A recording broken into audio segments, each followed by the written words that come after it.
Have you ever just stopped and wondered how all the light from the world around you becomes the vibrant, colorful reality you see every single moment?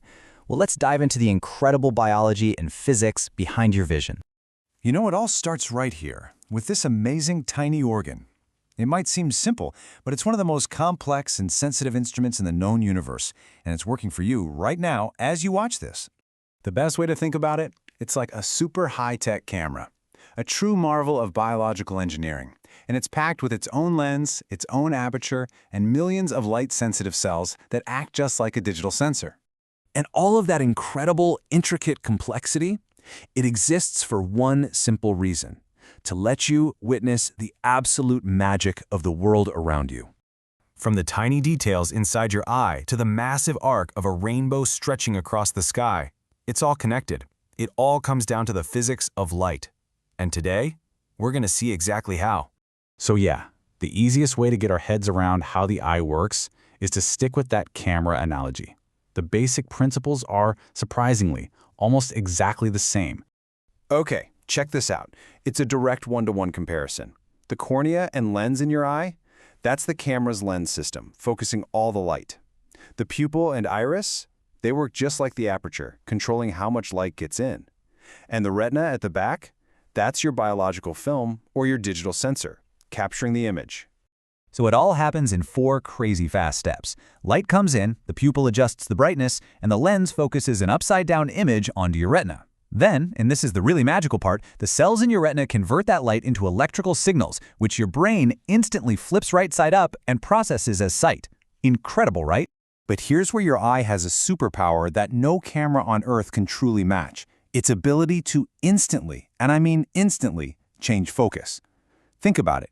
You can look from the words on this screen to a person across the room in a fraction of a second. That's that superpower in action.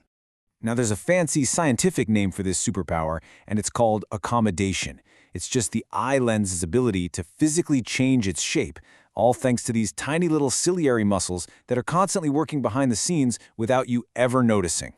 And here's how it works. When you look at something far away, your ciliary muscles actually relax, which makes the lens thin.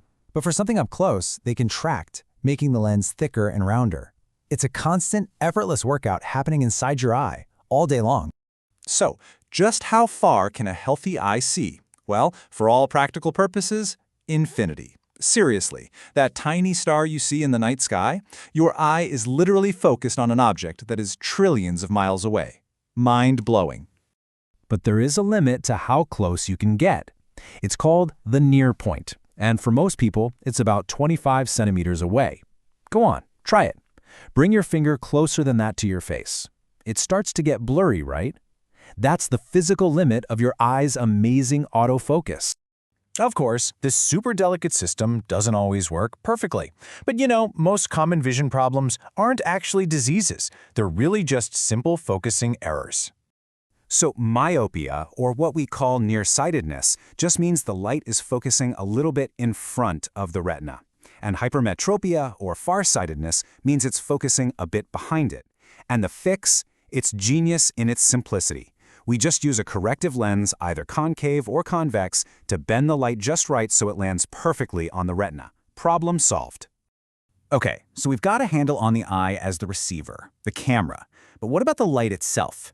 What secrets are hiding inside a simple beam of white light? Well, this is where we pivot from biology to physics.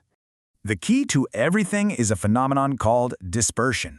This is the magic that happens when plain old white light passes through something like a prism and suddenly splits into a beautiful rainbow of colors. That band of colors is called a spectrum, and you probably remember the order from school with the classic acronym VIBGOR. What's happening is that the different colors bend at slightly different angles. Violet bends the most, and red bends the least.